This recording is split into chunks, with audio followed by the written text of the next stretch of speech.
All right, 100% Dad podcast interviews with Dad. We got Brad Baldridge, Taming the High Cost of College. And there's a lot to be said on college. We've done some in-depth research on dads, and most dads have a kid. So that's what we figured out. And some of those kids want to go to college. And some of those parents want their kids to go to college. And Brad has some information there. All right, so Brad, tell us a little bit about yourself, what you have going on. I been in the financial industry for a long time, and about 15 years ago, I started focusing on college because a lot of my clients were struggling with college, and I realized that there's a big challenge around college, and it was getting worse because the prices kept going up, so forth and so on. So professionally, that's something that I've been focusing on for the last 15 years or so. And then personally, I'm eating my own cooking. My own son just started his freshman year in college, and I've got a high school senior and a high school freshman as well. So we're in the thick of it personally as well. What school is he going to? He's going to Case Western Reserve in Cleveland. Okay, up there in Ohio. Yes. So you said clients. So are your clients students or your clients the parents? Parents.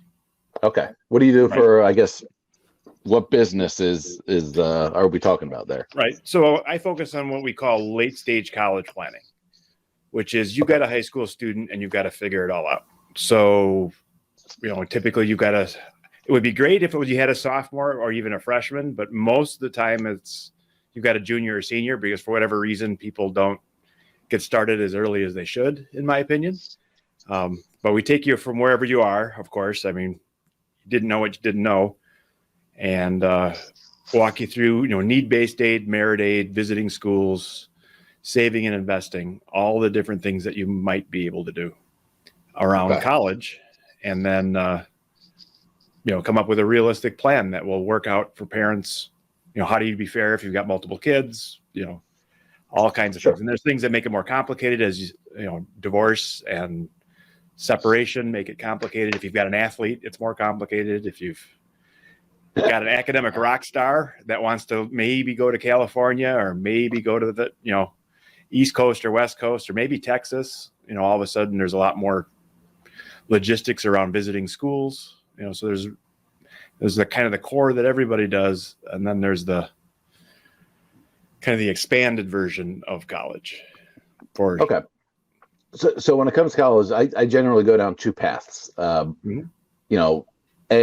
is college even a factor anymore? Is it even worth it? Is there value in it for the track that you want to go down in life? And I think more increasingly now, I think because we're having the thought process and the discussion, there's a lot more no's to that college is not the path for us versus 20 years ago when it was almost mandated, college is the only way for a long time was the saying.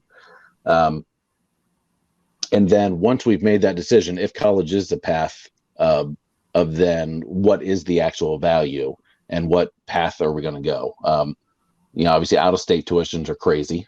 People do it, but they're what, I guess you probably knows better than me. Are they normally like double the cost of in-state tuition? Well, that's the list price. So we need to get into that a little bit too, where sticker price is not what you pay. It's like walking into the car dealer and saying, do it's I have negotiable. a sticker? And they say, no, some of the cars are 50% off. Well, which one? Well, we can't tell you that yet. We're going to tell you that at the end. Tell us which ones you want to buy, and then we'll tell you what the prices are. Interesting. Kind of after the fact. So you can go to an out-of-state. So out-of-state doesn't have to be double what in-state is, but sticker price, it seems to be that way. Correct. Community college is certainly a less expensive option. I assume there's more online colleges. Yeah, for sure. Right. So I think education in general is ripe for reform, but there's a couple things that are making it slow. One is colleges themselves are big, slow working institutions where everything happens by committee and there's tenure and there's all kinds of reasons that a lot of colleges just aren't going to move very fast. On the other side, the corporate world has said you have to have a 4-year degree in order to advance. A lot of times they don't expect you to learn anything from that degree. They just say, is that still true? It's changing. Especially in the tech on the space. career. In the last, because of COVID, a lot of employers are having a tough time finding enough candidates. So now they are actually opening it up more and saying, we should look at people that have just experience. There's no reason to limit the pool when we're having such a tough time. But up until a few years ago, it was just easy for them because, again, if you're a high school graduate, that doesn't mean a lot these days. You may not know how to read and still can graduate from high school. So it was easy for the employers to say, well, you have to have a 4-year degree. And it demonstrated then that you had the wherewithal to get it done somehow. The lazy approach to hiring. Exactly. And that's in general true across the board, right? It used to be you could go do apprenticeships, at the local car dealers and at the, heating and air conditioning and all these places. Now, a lot of the times there's a 2-year degree or some sort of certificate that you can go get the basics done. And if you're an employer, why wouldn't you say, well, go get the basics done first, prove you're interested? It doesn't, it's to their advantage, right? So now they've kind of upped the game. I feel there's still quite a bit of employers, especially when you get into the trades, that will hire you as a laborer and kind of bring you along the steps in the process and let you learn. Yes. And maybe you're still doing the certifications on the side at the trade school, but exactly. So, but there's some sort of combination now where, and again, it depends on the industry. It depends on the skill set, depends on your, how strong the unions in your area are, et cetera, et cetera. So there's a lot of, yeah. I'm from Florida. We don't do unions. Right. Exactly. You're up in Ohio. There's probably a bunch of them. Right. So, there's a lot of factors involved there, but yes, so I think there's more paths, and for a long time, 4-year college was the only path that didn't carry some stigma with it. I think that's starting to change now, where people are realizing that, a 4-year degree isn't the right answer. There's so you're talking associates versus bachelor, right? Associates, bachelor, exactly, right? Okay. If you say I'm going to the local community college to learn a trade, that in many circles is, well, what went wrong? It's like, well, no, that's what I want to do, right? That's the reality. Where it's 4 years or bust, right? And again, that's changing now. But for a long time, it was all the high schools would brag that 87% of our graduates went on to college, or 94% or 100% or whatever, depending on the, a lot of the private schools, especially, consider themselves college prep. And that's, they don't really want you to come if you're not going to go to college. They're pre-screening and saying we're college prep. And if you're not thinking you're going to college long-term, and again, a lot of parents that want their kid to have college, sure. Or at least the college experience. That's the other catch-22. Right. I hate that phrase. So, and my mom uses it because she wanted my brother, who's younger than me. He just graduated University of Maryland. She wanted him to have that big college experience. And I was fighting that argument the whole time. Not that my voice was heard, because it doesn't matter. Right. But the big university experience, my gosh. Again, it's not always the big university. Again, it's the small university. It's the private school. So I usually hear when they're talking about the experience, I usually hear it about it's the state college. It's the cool one. It's where all the parties are. It's where the basketball program is, so you can go have fun. It's where the drinking and the beer pong is, and the girls, and and the fraternities. Right. And I hear that as well. But I do hear someone lots of times say, I was shy and meek when I was a kid, and I went to this small private school, and they took the time to give me some attention, and I blossomed there. And now I want the same for my shy, meek kid. So stick him in a sales career. That'll get rid of the shyness. Right. But again, so college, I think, is a challenge. I think it's right for many. It's not right for all. And that's where the differentiation needs to be. Yeah. And especially it sounds like you found a way to tame the cost. You're the first person I've ever heard to sit there and say, yeah, well, there's ways to do out of state, and have it, I don't know, negotiable, or maybe there's certain degree tracks that if they're not offered in your state, you can get away with, getting in-state tuition because it's only offered there or something like that. Right. I guess we'll dig into that here in a second. But the value, the ROI on college has just been, I think, way out of proportion.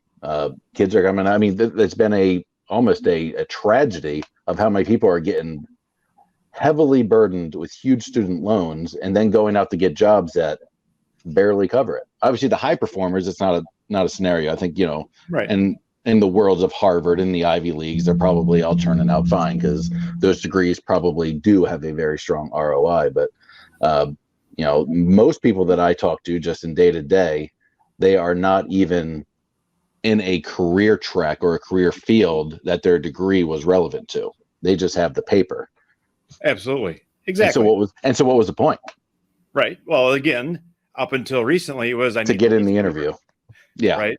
That's right. I mean, but really now we're saying that's not the case anymore. So then, what's the value? Right. Well, then you need the experience. Or experience of what? Well, again, if you're looking for the mid-level position at the corporation and they're saying we're having a tough time finding someone with a 4-year degree to take this position, maybe we should open it up to people that have experience in this particular field that could be a good manager, but maybe they just have relevant experience. You still got to have the relevant experience. I mean, there's plenty of jobs out there that they're either you're going to have the degree and experience or at least more or better experience, right? If you're I don't know how much you've done in hiring, but that's the bottom line, right? Is there's a lot of young people out there that say, essentially, I got this degree, the world owes me a job. And the employers are like, okay, well, what are you going to do for us? And there's what do you mean? I have a college degree. You got to pay me $50,000 a year or more because that's the way the world works. It's like, well, what are you going to do for us? How are you going to add value? Well, that's how we hired. Now we were a little bit more blue collar. I mean, either sales, you performed or you didn't, or you were on a route truck and, you didn't get the job done. You weren't going to last very long. You weren't good at repairing machines. Yeah, you're gone. you can't get the route done in time. So zero care about college experience in that world. And even assistants and things like that. Gosh, I never checked for a piece of paper. Right. And how many people, let me ask you this, because I've heard, I feel like it was a few weeks ago. Someone said, if you didn't graduate from high school, put that, basically lie, put that on your, whatever resume anyway, because nobody checks to see if you graduated high school. So if you didn't, and that's holding you back from getting employment, right? Just tell a little fib there. That way it doesn't hold you back because no one's going to verify. So does anybody ever verify college degrees? I can't answer that for certain. I think they would do to some extent. Okay. I know. And again, there's a lot of not that I'm advocating lying because I genuinely am not on board with that. I'm just curious if someone had told me they graduated from FSU, I'm not going to call FSU and check. But it's not also it'd be a little different if maybe I was hiring them in a big 3 accounting firm and they're going to be handling $6 billion worth of business. Right. Well, and again, I think some businesses that are doing drug screening and that kind of stuff are in fact doing additional credit checks and that type of thing. I don't know if part of that process verifies degrees or not, to be honest with you. All right. So you have kids, you're putting them in school. Is that because they genuinely want to go to school on a specific career path? Or is it because you still feel there's value there and they're still kind of figuring things out as far as what they want to do for a career? Right. Well, my son wants to study chemical engineering and probably a good path to stay in college for that one. Exactly. And my second son is looking at physical therapy. Okay. And again, there is no path to those types of jobs without a degree these days. 50 years ago, you probably could have started sweeping the floor at Dow Chemical and worked your way into an engineering position. If you're really bright and had the aptitude, they might have, at some point along the way, in some emergency, they're like, well, we need someone that can fix that machine. And you step up and say, I'll go fix it. And all of a sudden they say, oh, this guy's got some skills.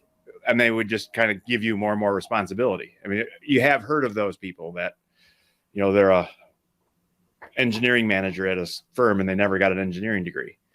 Interesting. At a GE or that type of thing. That path is not realistic anymore. I would think not.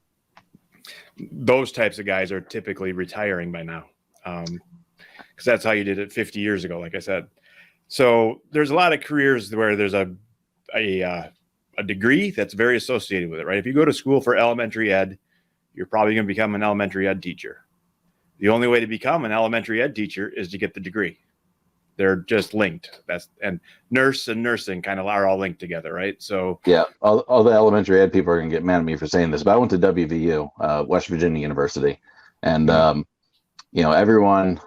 This is a broad generalization, but it was oddly true. Everyone came in their freshman year. They wanted to be in the pharmacy program, the engineering program, the doctorate, medical whatever it was. WVU back in those days, 05, 06, was the number one party school in the country. They would fail some core classes because they were partying too hard. And I guess once you failed some certain core classes, you weren't able to retake them and stay in that track. You were out of that track for good. And you want to take a wild guess on what the fallback degree was? Well, yeah, elementary ed is a common elementary ed. Right. I mean, like 9 times out of 10. Yeah. Well, that I think that's the other challenge I think that a lot of families struggle with is,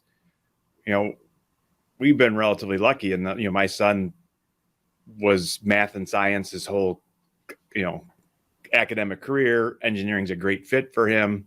It was a pretty clear path that, engineering was probably decided as a sophomore in high school, and which kind of engineering was decided after he had a couple chemistry classes. And, so he had a pretty clear path. So is there something specific he wants to do with that? Like, is there a particular industry he wants to jump into? He hasn't figured that part out yet. Okay. But he had a clear path. There's many families where it's like, well, my student, there's two situations. One is where students have many talents. I play the trumpet. I'm doing great.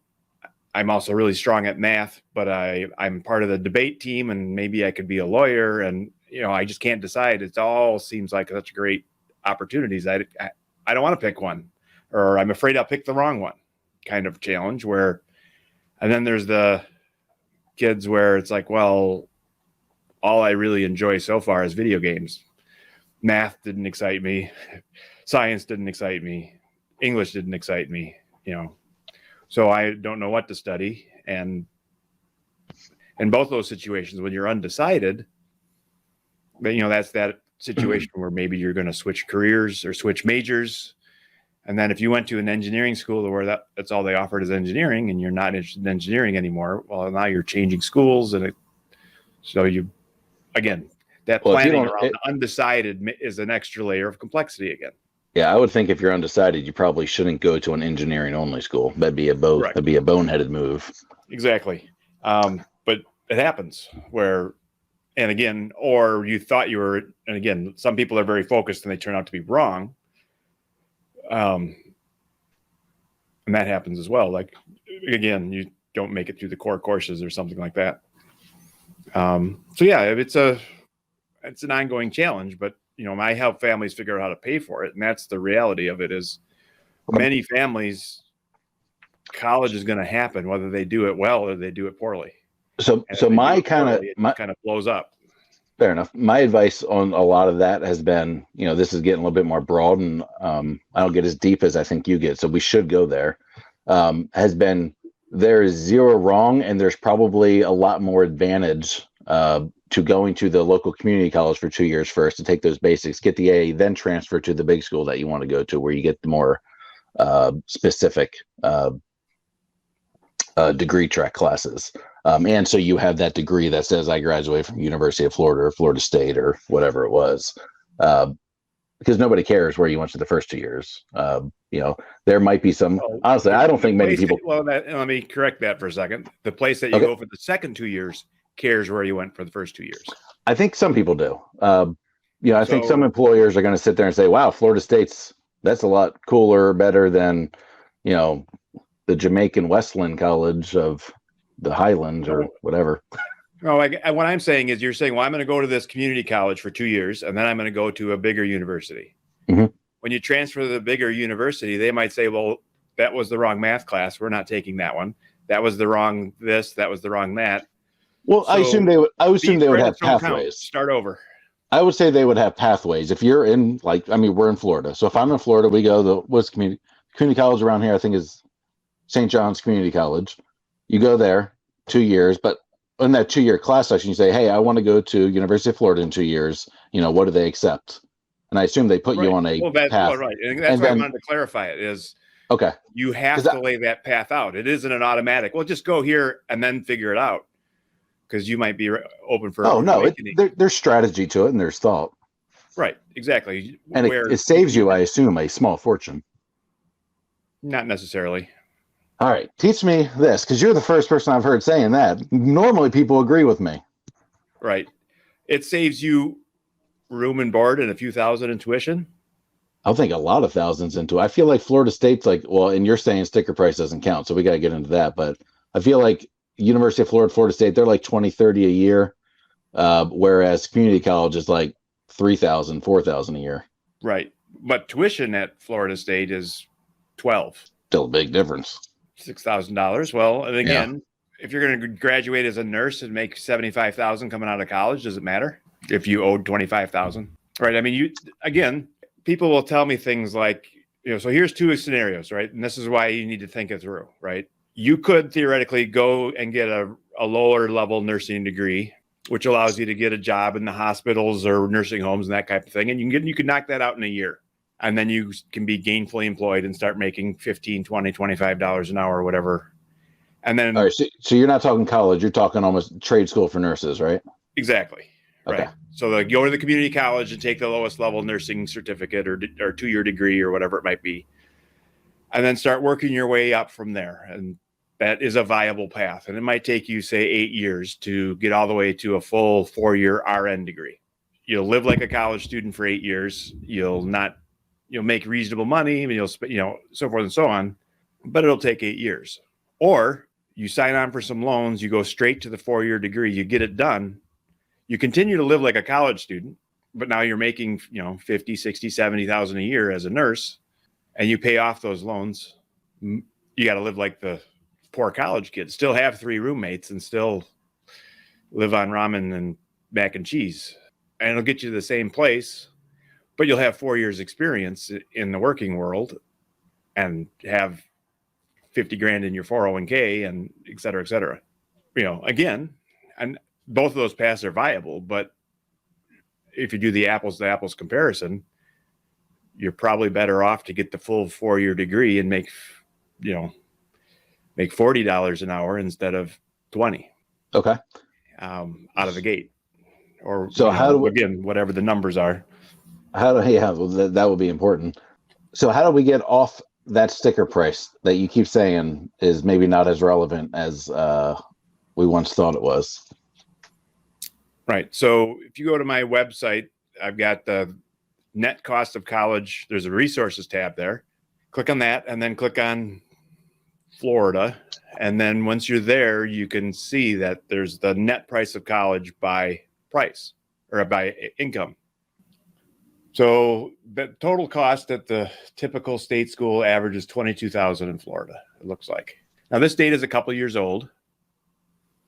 So it's a little bit more, but not hugely more.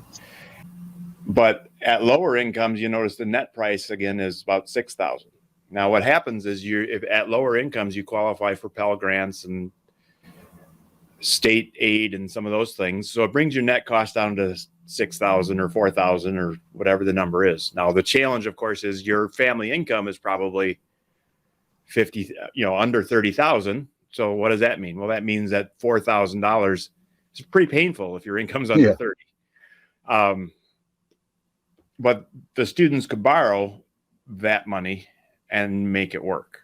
Just don't go to University of Miami. If you make between 0 and 30,000, it'll only cost you $42,000. So it'll cost you your entire family's income plus $12,000 to go there every year. That's private school, a little different. Okay, so in these prices, I see the breakdown here, and I'll add in a little clip of this to the podcast, to the video side of it on YouTube. So like University of Florida, $21,000 school. Where am I at? If you're between 0 and 30, it's $2,000. Wow, that's the cheapest one by far. Right now, University of Florida is your flagship, and it's competitive. So you got to be relatively strong academically. I was about to sit there and say, so you can't. This doesn't mean you're getting in. This is if you get in. If you get in, you get a decent price. So are you? So I want to make sure I get these numbers right. Are you adjusting that considering the grants and things that you have to apply for and you receive to go against that to get to that number? Or do you sit there and say, hey, this is my income, and they say, this is how much you have to pay. Here are some grants you can also use to pay that $2,000. Oh, this is net of grants. So this is okay.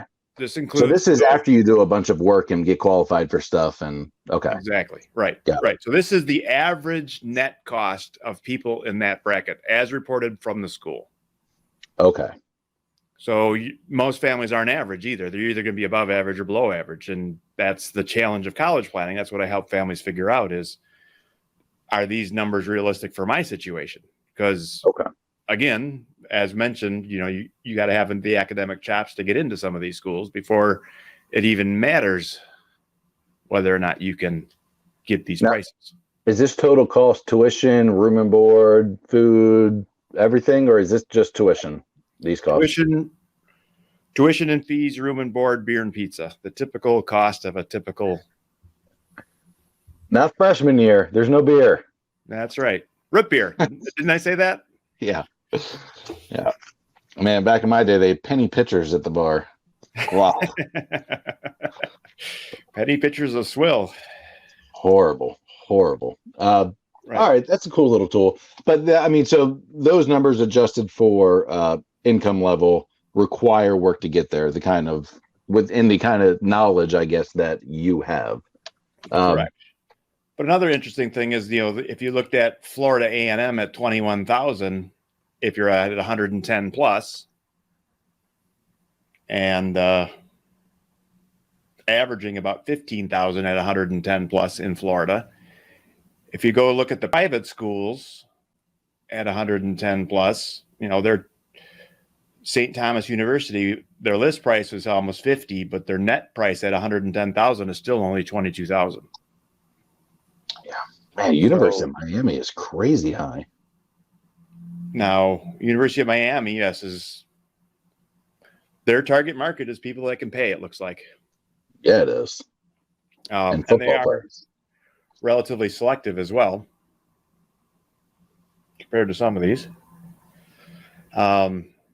And again, these are average numbers. At some of these schools, there's basketball players that pay $0, and there's some people that might pay full price. So understanding the different, there's need-based aid, there's merit aid, there's athletics, there's different reasons that different people pay different prices. And it's a pretty convoluted system. So if you're going to get involved, that's kind of the parents' job, is to figure out the financial side of things. And that's, where I help. Hopefully the student's going to figure out what they want to be when they grow up. They're going to deal with doing any testing that needs to be done and test prep. Hopefully parents don't take the test for the kids. The students are going to apply to the colleges and that type of thing. The parents are going to work on the financial side. Will we qualify for need-based aid, merit aid, those types of things? So what do you think, kind of comes first in the stage? I guess you're probably running a few of these things together, but are we sitting there saying, listen, we don't have a lot of extra cash. We're maybe not quite paycheck to paycheck, but doing a little okay, middle class. But we definitely don't have college savings or investments, or we kind of live on what we make for the most part. Is it we need to kind of sort. Talk to the kid, say, hey, the big school is probably not a realistic scenario, although University of Florida could have been if they can get into it. Do we need to be sorting schools by what they cost, and then kind of figuring out what grants and scholarships and I don't know what other strategies there are. We'll have to get into that a little bit, and then see how we pay for it. Or do we start with the, what grants and scholarships are available, and then kind of do college selection based on what you can apply for and what you're eligible for? It's more of an iterative process. You're going to do them both in parallel. Okay. So I would just hate to get a kid's hope up on like a really cool, nice school. We visit the campus. It's so pretty. And then we realize, hey, yeah, we're pulling the rug out from under you on that one. That's not an option. Yeah. You have to do that, but. Right. Exactly. So you can do some preliminary pricing and just kind of come up with some ideas of, again, looking at these averages as an example and saying, well, we can use that to start with. You also can do a net price calculators and figure that out. So every college out there is supposed to have a net price calculator on their website, which they take your financial data and sometimes your academic data and project what they might cost. Now, the challenge is the colleges were mandated to have these net price calculators. Some work really well. Some are, you'll go on there and say, what was your income in 2013? It'd be like 2013. They haven't updated this calculator in 9 years, to give you an idea how seriously they took it. But there's various techniques around figuring out what it might cost. And if that's a really big concern and you're worried about, again, pulling the rug, so to speak, well, then you need to do that first. But for a lot of families, you have no idea what, is it public? Is it private? Is it near? Is it far? I encourage most families just get out there and visit a couple of schools, because you're going to ask your student, what are you looking for in a college? And they're going to say, I don't know. I've never even seen one. You're asking me to buy a car and I've never even ridden in one, let alone driven one. They have no idea what college is about. So, and again, for some families, it might be going to the local tech college and comparing it to the local state school. And states and I thought, all so I didn't over get the place. So I didn't quite get it clear. Do you have any problem, because we kind of moved on to a nursing example after that. Do you have any issues with going to the community college for 2 years as a cost-saving tool? And I have no problem with it, but you have to do it with intention by working with both the place you're starting and the place you're going. Okay. What's the goal? That they work together. Because, again, my wife actually teaches at a college, and she spends a lot of time reviewing transfer students, or has in her past anyway, and they take the wrong courses. And it's like, well, no, I'm sorry, that biology isn't going to cover for this biology, because that biology you learned this, and this biology you learned that, and that's what you need to know for the next class. So are there benefits to employees of colleges for their kids going to college? Yes, there are. So are your kids going to the school? My kids can go tuition free to where my wife works. Wait, but did he? No. Oh, of course not. They don't have an engineering school. Oh, yeah. I mean, he said on chemical engineering, it's just not going to happen. Now, we get benefits at other schools too. So there's something called a tuition exchange, which allows us to transfer those benefits. So interesting. Yeah. Okay. So let's talk practical tactical about how we get the cost of college down. Right. Well, scholarships. Right. So there's need-based and merit aid. And again, if you're in the 110,000 plus category, where the net cost is going to be, at Florida, the state school net price was average 15,000. So Florida is a pretty generous, low cost location, actually, because they start at 22, but yet a lot of people, even at high incomes, are getting their income, getting their school lower. So I think there's some scholarship programs. So we do. So Florida. In Florida, we have it's funded by the lottery. We have something called Bright Futures, and as long as you have decent grades in high school and graduate, and you go to a public Florida college, and you maintain your GPA at a certain level, a lot of your tuition is covered. I know my wife qualified for that. Every student qualifies for that. It's purely a benefit of being a resident of the state, funded by the lottery program, and having good grades. Right. Now, So, exactly. And so I don't know how much that something factors similar. into your graph. Yeah, right. And that is factored in there, of course. But there's many states that don't have those programs. So when you look at the 110,000 plus, the school costs 26,000, and the average person at 110 plus pays 25.5. And why is that? Well, because there's one basketball player that went for free that wrecked the average. But if you don't have a reason that you're not paying full price, you're probably paying full price. You'd think they would run those numbers and like X-nay the fully scholarships people, because that does drastically alter. Either you got it free or you didn't. And the people who didn't, what was the average cost? Right. Well, again, that's just, and again, there's various scholarships, various programs that could be academic, that could be, et cetera, et cetera. So it may not be a full ride. It may just be a couple thousand off. Like Florida, right? I mean, so like here in Wisconsin, there is a scholarship for the salutatorian and valedictorian typically. Okay. To go to a local state school. So you got to be the top kid in your class at the high school, or the top 2 or 3 if it's a large high school. And then you get a $2,700 scholarship or something like that. Every year? Once. Okay. So your freshman year. So that, that's, again, if you happen to qualify, you're certainly going to take it. And what happens as well is if you don't go to a Wisconsin school and you can't use it, then it trickles down to whoever's next in line at the high school. So you could be 4th in line, and if the people ahead of you chose private schools or went elsewhere, which happens quite often, understanding how merit aid works is another important thing, right? So as an example, you have a strong kid that can get accepted to a top school, say Notre Dame or Rice or something like that. They're going to have some pretty strong test scores and that type of thing, but they could go to quote unquote a lesser school and get higher scholarships potentially. And then they could go to even lesser schools and be the rock star and get a full ride.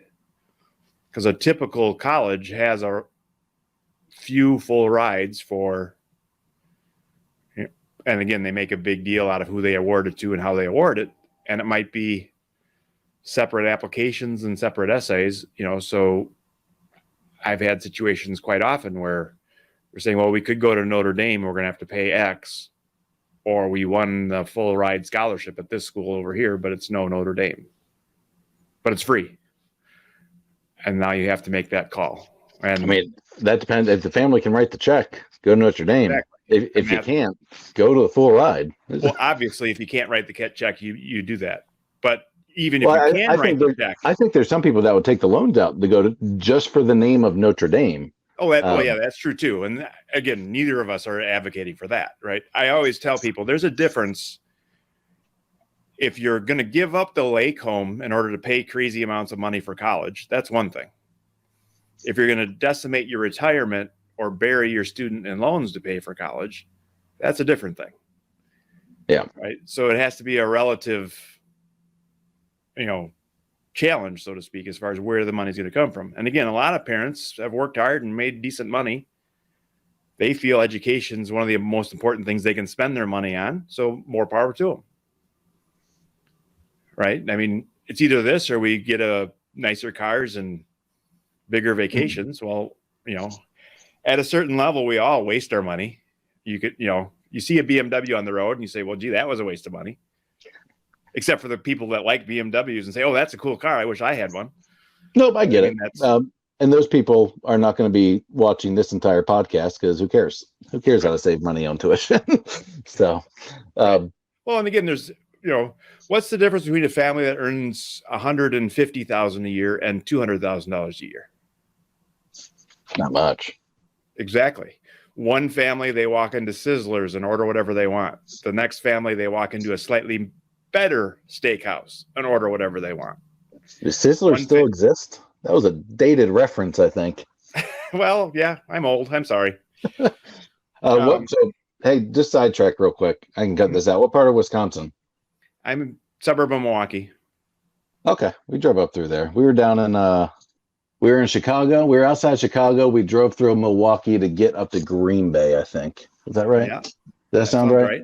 That Yeah. that would be the I don't path. think we didn't stay in Milwaukee though. Sorry. Went to Green Bay because the Packers are there. I went to Green Bay because that's where we got a campground. We actually went outside of Green Bay, a little bit to the west of it. I forget which town. I did not realize Green Bay was as small as it was. Yeah, it's very I was looking for the big buildings, and there are none. Exactly. Well, there's the stadium. Yeah, we went to it. Did the tour of the stadium. Right. But again, that's the biggest building. That's like what, four stories, 5 maybe. Right. Yeah. Right. Exactly. There's nothing bigger than that. Mills and big industrial type things. There's no 7,500 story skyscrapers. Oh no, not even because the entire town's population could fit in the one. So I did not realize that. Normal middle income family, less than middle income. We're getting whatever states. Do most states offer some sort of subsidy for in-state tuition like Florida does, or is that very unique? Most states offer some sort of need-based program. Okay. Which is often targeted to low income. Again, the under 25,000 of income, under 50,000 of income. And in your experience, California is unique in that their cutoff is very high at like 150,000 of income. But again, maybe that's the highest I live in California. Yeah. I've been to California. I'm like, this would be a great place to. Then I started looking at real estate. I'm like, never mind. Exactly. I am what we call poor in California. We had a friend we met sell a house that was built in 1940s or 1950s. It was about 1,300 square foot. No updates since whenever it was built. They sold it for 1.6. 1,300 square foot and old. So outside, all right. So most states are going to have some sort of need-based way to either they're writing you a check or they're lowering the cost of tuition. And in your experience, are those to get your kid in college when you don't really have a way to pay for it? Are those people having to take out loans with those need-based scenarios, or is that need-based stuff able to help you cash flow them or cover the cost entirely? No, again, so if you look at the net costs on these charts, that is the average cost. Now, that does not include any of the loans that you might be eligible for. Okay. So a typical freshman is going to qualify for a $5,500 loan in their own name right out of the gate. So they don't have, again, most students don't have any credit. They don't have any income. So the government will lend them $5,500, called a direct loan. The U.S. taxpayer guarantees much bigger numbers than that. I've at least read news articles on it. Right. Well, and again, that's kind of a myth because that's how much a typical student can borrow in their own name. After that, mom and dad can borrow more money. So if your kid got accepted to Harvard and he got no aid, mom and dad could borrow the full $83,000 or whatever it costs now. Okay. And what's interesting is mom and dad may not have much income. They don't have to prove that they can pay it back. They just have to have reasonable credit and prove that they haven't had a lot of lates and bankruptcies in the last 7 years. So this seems like a smart way to give people money. Well, exactly. So that's the way the system works. So this idea that a student is buried in $100,000 of debt, well, there was an adult that facilitated that most likely, because the only way for that to happen is a parent co-signs a loan, or in a rare instance, it might be a student that graduates and then goes on to grad school and then borrows even more money for grad school. In grad school, there's not a lot of aid other than easy access to loans. So that's the other horror story that's been out there a lot. Oh, I fully put the blame on parents. I mean, the kids are, in a sense, they should know better. Parents should have prepared them better by the age of 18, but, they didn't. Okay. So, and scholarship wise, we're, outside of athletic scholarships and, top tier educational scholarships, there are quite a bit out there. At least when I was in school, which was, 05, 06, They were just small, and you had to write essays and lots of stuff. But it was a lot of like just different trade organizations, different. Gosh, I think it was mostly like different organizations, and they just had these $1,000, $2,000, maybe sometimes more. Like I got one. It was like some sort of clean air organization in Indiana, that worked with like the diesel and car companies, like the manufacturers. And my grandfather was a Cummins diesel guy, and so he told me about it. So I wrote an essay of some sort, and I think I got like $1,500 or $2,000 of a scholarship from the clean air trade organization or whatever it was. Something I've never heard of. I still don't remember it to this day. But I know there's a lot of that. We were in the vending business, the big vending organization that everyone belonged to. They had scholarships you could apply for, and I'm sure there's tons and tons of them. Right. If you go to my website, we've got the scholarship guide for busy parents. And that's some videos that kind of teach you about. And again, so scholarships are confusing because a lot of people don't give you the whole story, right? That you hear when you're at the high school event somewhere, someone says, "Oh, that kid over there, he got a $20,000 scholarship." But was that from the college? Was that outside the college? Was it need-based? Was it merit-based? You don't get the details. You just say, "Oh, he got a scholarship." Sure. And there's many colleges out there where all you have to do is apply and you're probably going to get a scholarship because they give a scholarship to everyone or nearly everyone. Understanding that, there's scholarships from the colleges themselves. That's one bucket. And then there's the scholarships from everywhere else, which might be considered outside scholarships or private scholarships, different names. And now we're talking how do you find them? Kind of a hierarchy. Well, you'd start with where you're going to college, and your local high school would be two key places to look. So a lot of colleges, on top of the aid that they normally offer, they might also have relationships with corporations or the alumni association and that type of stuff. But there might be extra scholarships where you literally have to do more. You have to apply and pursue more, do more work than just apply for the college. And that workload, I'm assuming, is going to be on the student going to school. Mom and dad can really only do some. I mean, maybe help find some of them, but Yes, exactly. And essays and some of the application stuff, ideally, is the student, right? But if your idea of getting scholarships is you kind of abdicate it to the kids, that doesn't work either. If your idea of scholarships is, hey, you're in charge of scholarships, good luck, and then you nag them every once in a while, that's not going to work, right? Yeah. Where I've seen some success, and I just interviewed in every aspect of parenting, that's the thing, right? Christina Ellis wrote the book literally on how she won scholarships, and I interviewed her. And who? Christina Ellis. She wrote the book Confessions of a Scholarship Winner, and it's been out there for 10-ish years now, I think, or so. Okay. Anyway, I interviewed her for my podcast, and she mentioned that her mom helped. Now, she didn't write the essay. Sometimes her help was sitting next to her at the library and read a magazine, but just being there for moral support while she was working hard on an essay and just being available for questions, and then buying the ice cream when it was, after the 4 hours of hard work. And where I see success, I had one family, they applied to 41 scholarships. They won 7 for $39,000, I think it was. Great. Right. But how long does it take to do 41 scholarships? Full-time job. Right. It's not something you knock out in one Sunday afternoon. It was many Sunday afternoons. Sure. And the parents were involved, right? They helped keep them organized. They figured out what the deadlines were. A lot of it's online now, but there's still a little bit of, we got to send the right stuff to the right places at the right times, or upload this here and upload that there, and get a copy of a transcript and get it over here. And a lot of detail work where they could, provide some support. Scholarships get easier after you applied to 5 or 6. Now you've got a couple essays that you can tweak for. Again, you don't want to use necessarily the same essay either, right? So there's some strategy involved. If you're trying to get an essay from the Boy Scouts, your tone and your essays would be a lot different than if you're trying to get something from a snowboard company or a skateboard company, where you can be a little more edgy, so to speak, and probably need to be in order to win.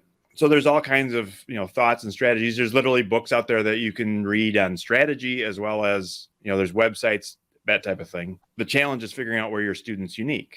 There's a scholarship about where mom and dad work and play is another great example. You mentioned vending industry. Well, that was your parents that were involved in the vending industry that allowed you to apply. It wasn't because you were involved, probably, although maybe because you worked with your parents, maybe you were slightly. But a lot of professional organizations, the professional bar, the here in our town, the Realtor Association has a couple scholarships for children of members of the Realtors Association. So all of a sudden it goes down to anybody in the area you've got to be a child of a realtor. And of course, it's only kids that are juniors and seniors going off to college. So now it gets to be a pretty short list of who's qualified. And your odds of winning are much better. So it takes a lot of work to find them and to apply for them. And the parents can't be passive in it. Outside of scholarships, what else is there? Well, and then, of course, there's the loans, which we've talked about, right? The student can borrow money. The parents can borrow money. I'm less thrilled with that idea. Right. Well, but again, it is a reality. Right. Then there's current income. Again, mom and dad can, contribute what they're currently earning. The student can work. And then there's savings. So many families will have a student work. My son works summers and that kind of stuff and save some of that money for college, and he'll continue to work summers while in college. So there's saving, investing, and income. There's scholarships, there's loans. So the strangest thing I've seen about that is parents who don't want their kids to work during college because they want them to focus on college. Meanwhile, the kid's going to go out partying. But it's strange because that generation that's saying that, I feel like we're the ones that went to school in the 70s and 80s and worked 60 hours a week and went to school and paid their own way through, and they were able to do it. And then they don't want that, I guess, for their kids for some reason. I haven't gotten quite the logic behind it, but because they worked hard and they felt it was hard, and they don't want it to be that hard for their kids. I mean, we always want what's better for our kids, right? And that's the reality, right? See, I see a tremendous amount of value in work and some pressure and challenges and embracing those things. And I don't want, I'm not a fan of like, hey, we could put our kid on the back of a yacht and coast through life forever, but that's just not a meaningful life. I think there's intrinsic value at a cellular level in working and accomplishment, but right. That's exactly. Well, and if you think back to the kind of the history, right, of, there's certainly immigrant families have this type of story, but even, people that have been here for many generations, like my great grandfather worked a small farm and busted his butt and so forth and so on, but he was able to get one of his kids through college, and then they did reasonably well, and they got all their kids through college. And then that generation, one of them became a doctor or a lawyer, and so forth and so on. But, so you always, the goal is your generation is going to do better. The challenge is we're at some generations now where if you are the doctor or lawyer and you are doing reasonably well, the odds of your students being that capable, there's a chance that they just can't do it. You beat dad, right? If you happen to be Tom Brady, what are the odds of your kids doing better than you? Right? I mean, it's just isn't going to happen. Now, again, but they'll be comfortable, obviously, because dad can afford that, right? So you see that next generation of decline, right? If you look at a typical family business as an example, grandpa started it. The parents had a good head start because grandpa worked hard. It gave him a good foundation of some sort of business. And they were able to make it explode. They got to see that hard work. Right. They saw the hard work and they were willing to work hard, and they got the business to explode. But then the generation after that has always had it comfortable. Didn't really see the hard work that grandpa put in, and they're the ones that are just going to, again, enjoy the benefits of the business. I've seen there's a situation where if grandpa worked hard and bought 100-unit apartment complex worth millions, and dad was running it, and the kids were working in it and doing little labor and making good money, doing almost nothing, so they don't know what hard work is, of course. And now their kids are going to go to college, and it's just a weird dynamic. But I mean, we digress, of course. There's phrases: hard times make hard men, soft times make soft men. Gosh, we all want to give our kids the things we didn't have, but I think a lot of people forget to give their kids the things they did have. Those hard times, those challenges, those experiencing failure. You can't just. I disagree with the fact that you should make it super easy. I think they should be able to go failure. Dad's always there, kind of as a fallback. I mean, you're not going to be homeless on the streets, but I also don't want you living in my basement. Those kind of things. But I think you should go out and experience the world for what it is, and not be super cushioned. I agree, but there is definitely a shift going on around the various generations and how hard they're willing to work and how much they're willing to commit to the company too, as an example, and rightly so, perhaps, because It used to be you work for a company for 25 years and they give you a nice pension and a gold watch and you took care of each other. Now, you're going to change careers, change employers, change everything. It's not a two-way street, and therefore people aren't as committed. And fair. All right. So we talked scholarships. We talked, what other paths were there? So scholarships, loans, saving and investing. And the last thing I think is really reduction in other expenses. So adjusting the family budget so we can find room to pay for the school. Correct. So I think one of the big ones would be tax breaks, various ways that you can, pay less taxes so you have more money for college. Is that in direct relation to tuition, how tuition's affecting your tax bill? Or are we talking full accounting for decent income people and making sure they're getting full value there outside of any college adjustments? Both. Okay. So as an example, there's a tax credit available if you if you're married, earn between 160 and 180, it phases out. And it's a pretty generous tax credit of $2,500 per student. So I had a family where they were earning about 180. They were going to obviously phase out. They weren't going to get the credit, and they had 2 kids in college. So we actually were able to increase their 401k contributions to bring their income down to 160, which then allowed them to get an extra 5,000 in credits. So they got 7,000-ish in normal savings because you put money in a retirement plan, so it's pre-tax, plus a $500 or $5,000 credit. So they got about $12,000 for putting 20 into their 401k. So they still had their money. And then they're like, well, but we just put all our college money into the 401k. So how are we going to pay for college? So then we took a loan out of that same 401k where the extra money went, and we paid for college anyway. Is the moral of the story spend your retirement on college? No. The moral of the story is if you work the system, maybe you can find some ways to cut some corners and save some money. There's literally hundreds of different things you could do. It's figuring out the 5 or 10 that are right for you. So a whole separate discussion when we get into that kind of stuff, because I'd be a little bit more nervous about borrowing our 401k when you're making 180 and coming up with 20 is a struggle, and having to borrow on your 401k, that would make me a little bit nervous about that scenario. But I like that. Okay, so yeah, I wouldn't have thought about that off the top of my head. That's the job of the accountant, in my opinion. I guess a lot of people don't have accountants, but it is the job of the accountant theoretically, but the reality is most accountants don't understand college, and most accountants are reactionary.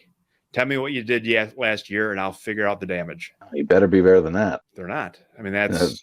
I've experienced that. I get it.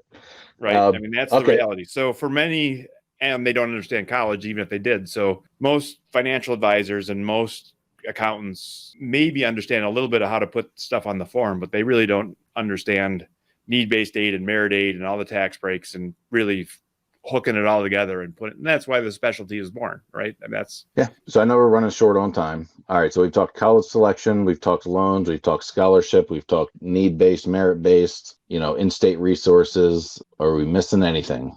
No, well, again, I think the timing of it all, I think it's important for parents to understand. Oh gosh, yeah, geez. There's a lot of deadlines your senior year of high school. So you need to apply for college typically early in the senior year. Follow the senior year. You're going to apply for both financial aid and the colleges themselves. Then you're going to get offers back from the colleges between January and March that will say, this is our top line price, but here's our net price. So you qualify for this grant and this loan and work study and whatever else, right? So they kind of put a very formal offer together with all the pieces in it by April, and then May 1st, you commit to a college. So this typical system is you pick the 3, 5, 10 colleges you apply to in the fall, you get pricing late spring, and then May 1st, you pick one. And those are the deadlines that you have to live with. But parents need to realize that there's things they should be doing junior year and even sophomore year so that they can be ready for those deadlines. You need to visit the colleges. You need to figure out if you're going to do testing and test prep. It took my son 3 tries to get the test scores he needed to go to the college he wanted to go to. And luckily he got it done before COVID hit, which makes us look like a genius, but we were just lucky. Because a lot of his class, he was all done by February of his junior year. A lot of kids haven't started by February of their junior year, and they really suffered through that because COVID shut down all the test locations. So it was nearly impossible to get tests done. So you do testing, visits, school research, start your scholarship plan, whether it's need-based aid, merit aid, And then I encourage families, one of my goals is to help families figure out what it's actually going to cost before you apply instead of waiting till the end, so that you can say, well, here's some schools, and at least a few of them are likely to be a reasonable cost. Maybe there's a few where we don't know. It's like, well, if you go to this school and you happen to win the XYZ scholarship, it'll be a great path. But if you don't win it, it'll be very expensive, and then maybe we'll have to take it off the list. Like so many things in life, being proactive instead of reactive helps, take control of the situation. And then, to dig into that deeper, obviously starting earlier, if you have toddlers, is a lot better than waiting until the sophomore, junior year of high school, when all of a sudden we get surprised by their schooling after high school. And exactly. Then right. I've always been a fan of the 529 plan. I don't know if you feel there's something better or if that's a good. Tool. 529 plans are reasonable. There's other choices, so they have good and they have bad. I don't really want to get into that too deep because of regulations, etc. Oh, really? I figured we don't have a few more minutes. I get that, right. I start talking about that, I got to have the guy come on and talk about, well, investments are this and investments are that, and may cause your arms to fall off or whatever, right? So that's, I guess, kind of the process around early stage, right? Which is you've got a toddler or even fifth grade or whatever. It's too early to know for certain they're even going to college or what college might look like when you get there. No, but even if you think you're going to end up paying 10 or 20 or 30,000 a year times 3 kids, build that into your budget a little bit. Don't buy the biggest house you can afford, and don't spend because what I see a lot is people roll into college earning decent money, right? Let's say you earn 150,000. Remember that 150 versus 200,000, right? The person that earns 200,000 has learned to spend every penny. The person earning 150 has learned to spend every penny. They look at the guy that makes 200,000 and say, well, geez, you should have 50,000 a year to pay for college.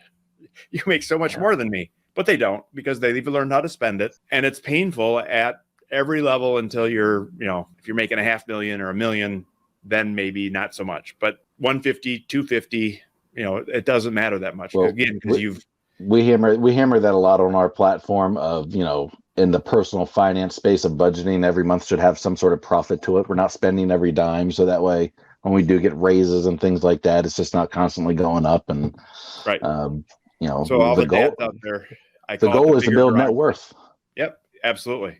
I call it the bigger garage theory for all the dads out there. I don't care how big your garage is, it's always full, because you don't even think about economizing or throwing something out until it's full. And then once it's full, and it's the same with your income, right? If you learn how to spend every penny, your life will grow. I mean, if you get a raise and you learn how to spend it before you learn how to save it, that's what's going to happen. Yeah, and it's going to be painful to go back the other way. I had warehouses, and by the time we sold our businesses, I had to get 10 pianos out of our warehouses. Mind you, I don't play piano. I've never played piano, and our business had nothing to do with pianos. Right.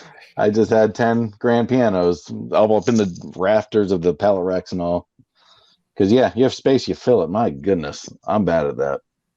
Yes. But it was a deal, piano company going out of business, buy up their inventory so you can resell one day in the future. And how'd that turn out for you? We did pretty good. So it was just a lot of space. But, we had it, because especially we could go vertical. We had the high ceilings. We put them up on pallet racks and whatnot. And then, of course, so getting back to the 529, obviously that is investing. But, when you're talking, you have 15 years, until we have to get in that. And you can split it up between kids. I'm very certain. And then if your kids don't go to college, I think you can still extract it. You just have to pay taxes on it. Correct. Taxes on the growth. Right. There's taxes and penalties on the growth if you don't spend it for what's called a qualified expense. Are there penalties? There are. Okay. Now they can be avoided. So as an example, people say, well, what if I pile the money into the 529 and then my kid gets a full ride and I don't need it? Oh, you can deduct that. You can take out up to what the scholarships are worth, avoid the penalties. You're still going to have to pay tax. Yeah. But you can also switch beneficiaries and move it to siblings or grandkids or nieces and nephews. So there's a lot of different ways. I thought it was just siblings. It's good to know. So you can go upstream and downstream. You remember the old game, 6 Ways to Kevin Bacon? No. You can do some crazy stuff where you could, change it from. Oh, that's good to know. So if I leave it in there, so if none of my kids go to school, I could leave it in there for grandkids and just let it grow for another 20, 30 years. Yep. Oh, cool. and they don't need it. That's my new strategy. There you go. Right. And that's a realistic. Of course, those numbers are going to be superb by then. If you're doing reasonably well, right? If you're worth $1.2 million or $3.4 million or something, and you've got $40,000 left over in a 529, and you just let it ride, it's not hurting much. If you really needed to, you could take it out and pay the penalties in that dire circumstance. But there's a good chance it's just going to roll to your kids and then roll to your grandkids. Oh, cool. And then you can use that stuff for trade schools and I don't know what else there is as far as nursing schools, any sort of higher education, I believe. Generally, it's any college that is involved in the financial aid system, which is just about all the schools. The exceptions would be a few like beauty schools and a few truck driving schools and some of those that aren't part of the system. But everything else works. And then if you feel the need to serve the country, not serve dinner at Red Lobster, they pay for, after a 4-year term, they pay for school, right? Completely. Yeah. Oh, yeah. So that would be another path, right? The military path. Mm-hmm. You can. I got a buddy who's the PA. So he went after college. He didn't join before college. So he went after college, and he's now in the PA path. But they pay him a salary, and he gets to go to school and learn for free. And is that it? And learning on the job. I mean, it's a great win-win for a path to a doctorate. Oh, absolutely. Right. And right. So for, the strong academic, there's opportunities to where you can, become the dentist or doctor or lawyer or different things, and then serve your time as a commissioned officer in the military. You can get involved in ROTC that might pay ahead of time, but you can also, enlist and do other things and use your benefits to pay for college after you've been in the military. And then if for the real rock stars, if you want to, you can go to the academies. So the academies are free. You got to get appointed by a congressman or senator for real? To have a shot at going. So there's limited appointments. And then you also have to apply and be accepted. So I don't remember the exact numbers. I think 2,000 or 3,000 can get appointed and only 1,500 will make it or something. Oh, I did not know that. And that process starts very early as well. Both physical training, physical testing, and all that stuff. And then obviously contacting your congressman ahead of time so that you can get their nod, right? Because they can only appoint a couple people. So they're going to pick people in their district, and they're going to vet and try and pick people that belong there. So I know you got to go soon. So in that process, if a congressman appoints someone and they go to the school and they do not perform well, is that almost a bad mark on that congressman or on their future appointees, or is it kind of irrelevant? That's just one of these things you have to do as far as the technicalities. You have to go through that route of your local congressman. Well, right. And I don't know they're worried about the black mark, but they don't want to waste the spot on someone that's not qualified. So they're going to ask to see your grades, and they don't want to recommend someone that as soon as the admissions people see it, go, well, this kid's not even in the running. Why would you send this kid here? No, I get that. But, if they just fall apart once they're there. I don't think the congressman vets it that closely, to be honest with you. Okay. I think they're just going to do a preliminary check and say, well, if you're 100 pounds overweight, you don't belong there, and I shouldn't have recommended you. I wasted my spot because I could have given it to somebody that actually had a shot. Right? Are some congressmen more influential than others, or is it kind of like an equal level of as long as you were recommended? I have no idea for certain. I mean, what goes on behind the scenes, it's anybody's guess, in my opinion, of course. But I think in general, I mean, again, that's how they limit it to not getting a gazillion applications. Sure. So again, that's the system they use. And like I said, I think most congressmen or women, want to use the slots they have, and they want to give them to qualified candidates. And to be honest with you, I don't know how often or how competitive that is. Do they get 25 requests and have to pick 2, or do they get 3 requests and have to pick 2? I don't know. And it probably varies by where you are and, et cetera. So who knows? It's been an interesting discussion. I know you got to go. So we'll go ahead and wrap this up. If you have any final remarks, I'll just go and let you know. I'm looking out the window. It's sunny and 75 degrees. I'm in shorts, and I'm probably going to go outside and enjoy the weather. How is it there? Sure. Rub it in. It's gray, and we have very little snow on the ground, which then makes winter really depressing. But it is cold. It's the 25-ish and cold and gray and not as bad as I thought it would be, though. Right. But with all that whole big storm is all to the south of us. So at least we're not dealing with that mess. That's good. I didn't know there was a storm. Right. So we were up there in November and it was gray and there was no snow on the ground. It's really gray up there. Yeah. The whole region, Ohio, Wisconsin, Michigan, that fall, late fall time of year is when we were up there, and it's not a lot of sun peeking through the clouds. Right. Yeah. And then again, that's, late fall, winter. It's pretty nice in the summer. All you Florida people come up here for the summer because it's way too hot in Florida.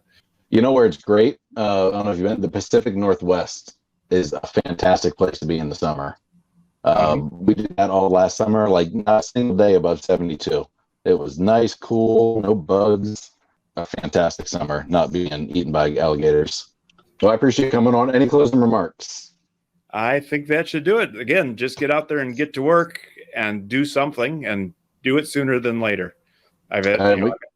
We can find these resources on tamingthehighcostofcollege.com. Right.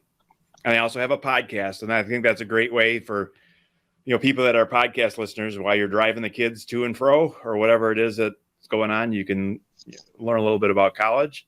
They probably won't listen; they'll put in their earbuds, but at least you can learn. That's important. Parents, as always, are the guiding reins, I guess. Well, Brad, I appreciate you. Thank you for coming on, and have a good day. All right. Thank you. All right. Bye. This is 100% Dad. Find our current tour schedule on 100dad.com, 100dad.com, on Instagram, Facebook, TikTok, and more at 100dad, 100dad. Email Townsend at 100dad.com.